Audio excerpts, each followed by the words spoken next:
이 시간 우리 모두에게 주신 참으로 귀한 하나님의 약속의 말씀은 사도행전 6장 7절 말씀입니다. 신약성경 196면에 있는 사도행전 6장 7절 한 절 말씀 우리 한 목소리로 합독합니다. 하나님의 말씀이 점점 왕성하여 예루살렘에 있는 제자의 수가 더 심히 많아지고 거다한 제사장의 무리도 이 도에 복종하니라. 아멘. 하나님의 말씀이 흥왕함으로 라는 제목으로 말씀을 나누고자 합니다. 선반 위에 아무리 좋은 약이 있어도 그 약을 먹지 않으면 낫지 않는다고 하죠. 냉장고에 엄청난 맛있는 음식이 있어도 조리해서 먹지 않으면 배가 부르지 않다라고 하는 것입니다. 이 추운 겨울도 비싸고 값진 히터가 있지만은 그 스위치를 켜지 않으면은 0.1도도 올리지 못한다는 것입니다. 다시 말하면 우리 주변에 있는 것을 제대로 활용할 때 우리에게 유익과 또 기쁨과 즐거움이 나타나게 된다라고 하는 것입니다. 2023년 우리 주성령교회 교우들에게 주시는 축복의 말씀이죠. 오늘 본문의 말씀입니다. 하나님의 말씀이 점점 왕성하여지고 그 결과로 예루살렘에 또 우리는 대전에 있는 제자의 수, 성도가 더 심히 많아지고 수많은 제사장의 무리도 이 말씀, 이 도에 복종했다. 가르침에 따랐다라고 하는 내용이죠. 그래서 말씀은 간직한 의미를 갖고 있는 것으로 끝나지 말고 나의 삶에서 실행하는 것이죠. 그래서 하나님의 말씀은 살아있는 생명이 있죠. 살아있고 활력이 있어 좌우의 날선 어떤 검보다도 예리하여 혼과 영과 및 관절과 골수를 찔러 쪼개기까지 하며 또 마음의 생각과 뜻을 판단한다고 히브리서 4장 12절에는 말씀하고 있습니다. 우리는 하나님의 말씀의 소중함, 하나님의 말씀의 권세와 능력을 사용하자는 것입니다. 그러므로 말씀이 생명력을 갖도록 움직여야 한다는 것입니다. 우리 지난 송구영신 예배 때 말씀을 또 하나님이 자신에게 주신 약속의 말씀을 붙잡고 이제 한 해를 살아가게 될 텐데 늘 하나님이 왜 이 말씀을 나에게 주셨는가 생각하면서 그 말씀의 의미를 깨닫고 또 실행하며 나타내는 삶을 살아가자는 것입니다. 프랭클린 루스벨트라고 하는 사람은 1882년에 태어나서 1921년 그러니까 39살의 젊은 나이에 척추에 심한 염증이 생김으로 말미암아 하반신 마비를 가져온 것이죠. 누구나 마찬가지지만 그 질병은 고통은 헤어나기가 참 힘들고 어렵습니다.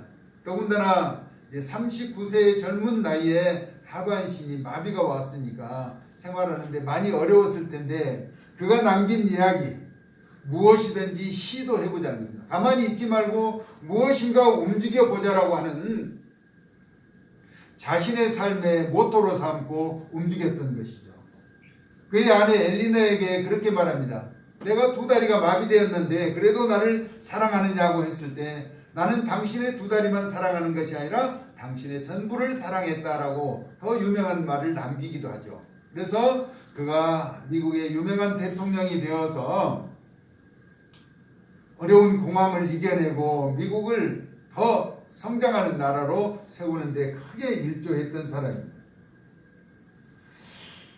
우리의 어느 한 부분만을 하나님이 사랑하셨다면 아마도 합격할 사람은 없을 것입니다. 다만 우리를 사랑하시는 것은 하나님의 거룩한 형상대로 지음을 받은 그 무엇과도 바꿀 수 없는 존귀한 이음을 우리에게 허락해 주셨고 오직 한 가지 말씀으로 오신 예수님을 믿는 그 아름다운 믿음 가운데 있음을 기억하고 계실 것이라는 것입니다. 왜냐하면 예수님에게는 생명을 통한 약속하신 영생이 있기 때문인 것입니다. 그러면 생명과 영생을 가진 말씀의 권능은 삶에서 어떤 반응으로 나타나고 있는가 하는 것입니다. 사도 바울이 에베소에서 복음을 전할 때 마술사로 이득을 취하던 자가 그 책을 불살라 버렸다는 것이죠. 그 책의 값이 은 5만에 해당하는 가치가 있었다라고 하는 것입니다. 사실 천하보다 귀한 생명의 값에 비하면 저족지혈이라고 할 수 있죠. 세 발의 피라고 할 수는 있겠지만은 적은 것은 아니라고 하는 것입니다. 사도행전 19장 20절에 이와 같이 주의 말씀이 힘이 있어 흥왕하여 세력을 얻었다라고 기록하고 있습니다. 그래서 말씀의 권세를 힘있게 사용하던 바울의 손수건이나 앞치마를 가져다가 악기 들린 자나 병든 자에게 얹어서 치료하는 놀라운 능력을 보고 마술사들이 결행한 것이죠. 이처럼 말씀의 신비한 능력을 체험하기 위해서는 그 말씀을 의지하며 순종하고 믿음으로 나아가는 것입니다. 믿음은 오직 그 말씀하신 주체를 그대로 믿고 신뢰하는 것이라는 것이죠. 우리가 주님을 의지하고 신뢰하는 것, 어쩌면 동전의 양면과도 같습니다. 새들이 하늘을 나를 때 양쪽 날개를 사용하죠. 한쪽 날개만 있어서 퍼덕거려서는 날 수가 없는 것처럼 신뢰와 의지는 양면의 양 날개와 같다는 것입니다. 동전의 양면과 같다는 것이죠. 그래서 동전이 앞면과 뒷면이 있듯이 아무리 값진 동전이라도 그 동전을 가운데로 갈라놓고 한쪽 면만을 사용하면 그 동전의 가치는 효용을 상실하게 되는 것이죠. 우리의 믿음도 마찬가지입니다. 하나님을 절대적으로 신뢰하고 또 의지하는 것, 순종하는 것, 이 모든 것이 양 날개가 되어야 한다는 것입니다. 하나님이 약속하신 말씀을 믿고 따르는 것은 그래서 참으로 복된 것이라는 것이죠. 세상은 대다수 사람들이 돈을 의지하고 또 믿고 있죠. 이를 만몬주의라고 하죠. 만몬주의. 이와 같은 사실에 대해서 성경은 마태복음 6장 24절에서 물질과 하나님을 겸하여 섬길 수 없다라고 경고하기도 합니다. 이는 하나님과 물질을 같은 반열에 세우는 악행을 지적하고 있는 것이죠. 만몬이라고 하는 것은 물질과 숫자를 숭배하는 것으로, 만몬은 물질적인 풍요와 부를 상징하며 탐욕을 말하는 것입니다. 사람은 탐욕으로 망하게 되는데 탐욕은 결국 우상숭배라고 우리에게 말씀하고 있죠. 독일어로 보니까 만몬을 독일어, 영어는 매명이라고 하지만 결코 물질을 하나님과 동등하게 생각하거나 또 그렇게 여기며 앞세워서는 안 된다라고 하는 것입니다. 모든 피조물이 말씀으로 비롯된 것이지만 그것을 섬기는 것은 우상이기 때문입니다. 말씀은 곧 하나님이시죠. 그래서 그러므로 하나님과 동행하는 것은 하나님의 뜻을 알고 그 귀하신 뜻을 따라 행하는 것입니다. 그래서 순종은 제사보다 낫고, 순종은 우리에게 유익을 주고자 하니라라고 말씀하고 있는 것이죠. 그러면 예수님은 누구신가? 우리가 믿는 예수님, 세상의 물질보다 더 소중하게 여기면서 신뢰하고 의지하는 예수님은 모든 것을 미리 듣고 보고 알고 계신다는 것입니다. 그런데 우리가 행해야 할 일을 하지 않고 다른 일로 시간을 허비한다면 얼마나 안타까워 하시겠느냐는 것입니다. 때로는 너무나 답답해 하실 것입니다.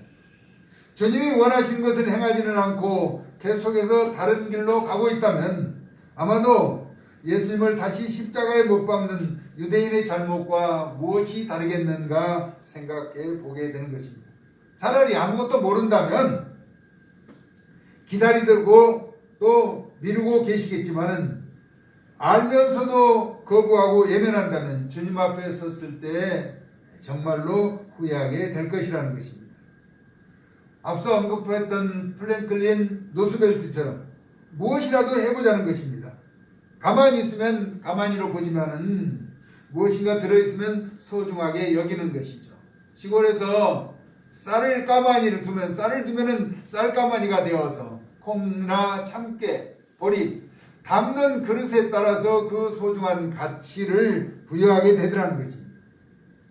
예수 그리스도께서 말씀하시는 그 진리를 따르고 증거하면 보배롭고 존귀한 자가 되는 것입니다. 하나님의 보배롭고 존귀한 하나님의 사람들로 세움받을 수 있기를 예수님의 귀하신 이름으로 축원합니다. 아멘. 이사야서 43장을 한번 찾아봅니다. 1절에서 7절까지 보는데 야곱아, 그랬더니 야곱아, 너를 창조하신 여호와께서 지금 말씀하시느니라. 이스라엘아, 너를 지으신 이가 말씀하시느니라. 그러면서 너는 두려워하지 말라. 내가 너를 구속하였고 내가 너를 지명하여 불렀나니 너는 내 것이라. 하나님이 우리를 지명하여 부른 하나님의 소유라는 것입니다. 이사야서 43장은 1019면에 있습니다. 구약성경 1019면에 있는 이사야 43장 1절. 네가 물 가운데 지날 때 내가 너와 함께 할 것이요 강이 너를 침몰하지 못할 것이다 라고 말합니다.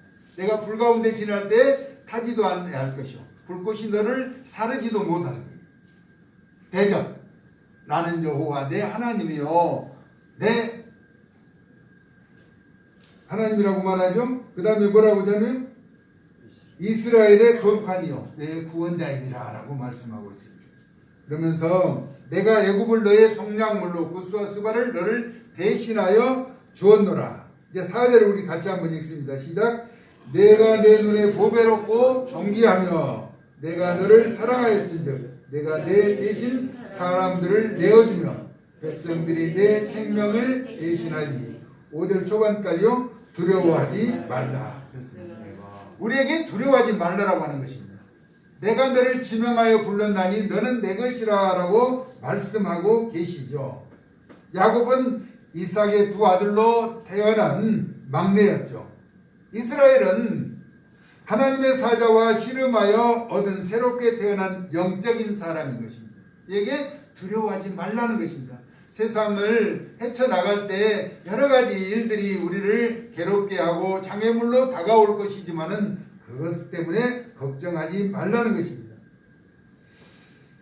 우리도 야곱에서 이스라엘로 바뀌어야 한다는 것입니다. 여러분의 심령과 삶의 모든 여정이 내가 행하려고 했다면 아직도 야곱이라는 것입니다. 그러나 하나님이 이를 행하신다라고 인정하며 나가는 것은 이스라엘이라는 것이죠. 하나님이 하시도록 하면 이스라엘. 그러면 과연 우리는 어느 편을 택할 것인가? 내가 야곱이 계속 될 것인가? 아니면 이스라엘로 변화될 것인가? 우리는 하나님의 일을 하나님이 하시도록 하자는 것입니다. 할렐루야. 요한복음 6장 29절에서 예수님의 제자들이 어떻게 하여야 하나님의 일을 하느냐고 묻습니다. 우리가 하나님의 일을 하는데 하나님의 일이 무엇이냐고 묻되 우리 예수님께서 하나님의 보내신 자를 믿는 것이 하나님의 일이라고 정의해 주셨습니다. 우리가 하나님의 일을 하는 것은 예수 그리스도를 믿는 것이라는 것입니다. 하나님이 보내신 자 예수님을 믿도록 전하는 것도 하나님의 일이라는 것을 잊지 말고 기억해야 할 것입니다. 하나님은 우리에게 입술의 권세를 주셨습니다. 하나님의 형상대로 지음받은 어미하신 인격을 가진 우리가 사용해야 한다는 것입니다. 100배의 결실을 이루어 하나님께 영광 돌리는 축복의 사람들 되어질 수 있기를 예수님의 이름으로 축원합니다. 아멘. 하나님의 말씀이 점점 왕성하여 예루살렘에 있는 제자의 수가 더 심히 많아지고 허다한 제사장의 무리도 이 도에 복종하였다라고 말씀하고 있는 것입니다. 말씀의 권능. 우리가 성경에 뿌린 대로 걷는다, 심은 대로 걷는다라고 하면 30배, 60배, 100배를 말합니다. 마태복음에서 그리고 마가복음. 그런데 누가복음에서는 30배, 60배를 아니고 그냥 100배의 결실을 얻는다라고 성경은 말하고 있더라고요.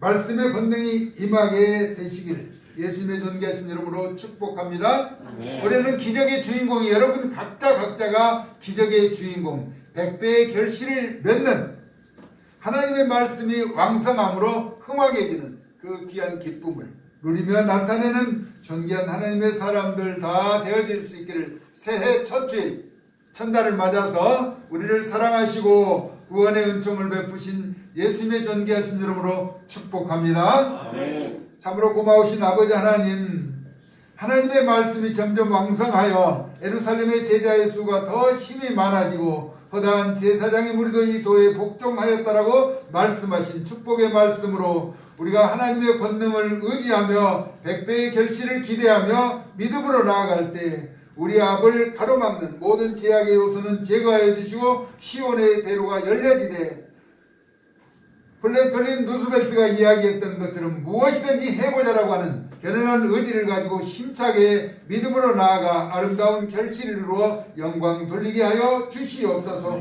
소망과 기대 가운데 승리케 하실 예수님의 존귀하신 이름으로 축복하고 기도 올리옵나이다. 아멘.